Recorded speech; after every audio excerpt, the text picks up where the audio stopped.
भागवत गीता महाभारत के युद्ध में भगवान श्री कृष्ण ने अर्जुन को गीता का उपदेश दिया, जिसके बाद अर्जुन ने महाभारत के युद्ध में लड़ना शुरू किया।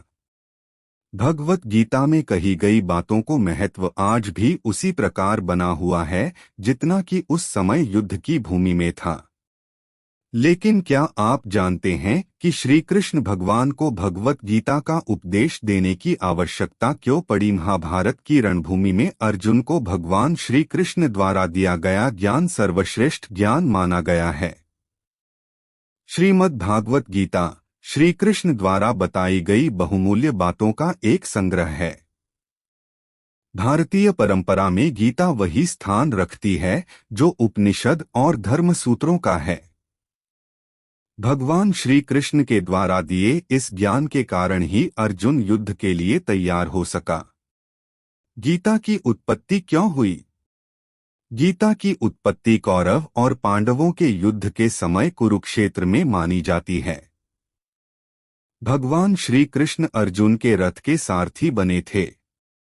जब युद्ध भूमि में अर्जुन ने देखा कि विपक्ष में उन्हीं का परिवार खड़ा है, जिसके कारण वह परिवार के मोह से घिर गए, तब अर्जुन ने भगवान श्री कृष्ण से कहा कि यह तो अधर्म है। मैं अपने ही परिवार के साथ राज्य के लिए कैसे लड़ सकता हूं? अर्जुन ने कहा कि हे माधव, अपने ही परिवार के विरुद्ध मैं खड़ा नहीं हो सकता।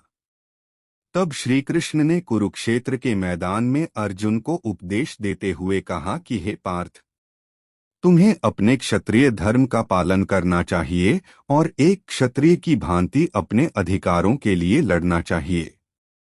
गीता के उपदेश द्वारा भगवान ने युद्ध भूमि में अर्जुन के टूटे हुए मनोबल को जोड़ने का भी काम किया, जिसके बाद अर्जुन युद्ध के लिए तैयार हो गए और धर्म की रक्षा के लिए उसने शस्त्र उठाए। कैसे पड़ा गीता नाम?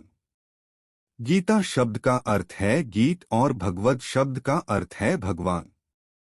श्री कृष्ण ने अपना उपदेश गायन के माध्यम से दिया था, इसलिए इसे गीता कहा जाता है।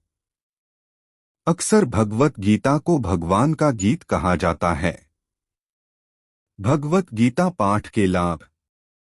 आज भी कितने ही लोग भगवत गीता का अनुसरण करके जीवन में व्याप्त कठिनाइयों से पार पाते हैं। गीता का पाठ करने से ज्ञान के साथ साथ मन की शांति भी प्राप्त होती है। गीता का पाठ रोजाना करने से जीवन की परेशानियों के हल मिल जाते हैं। यह भी मान्यता है कि गीता का पाठ करते समय हाथ में सूत्र यानी धागा बांधने से नकारात्मक शक्तियां दूर रहती हैं।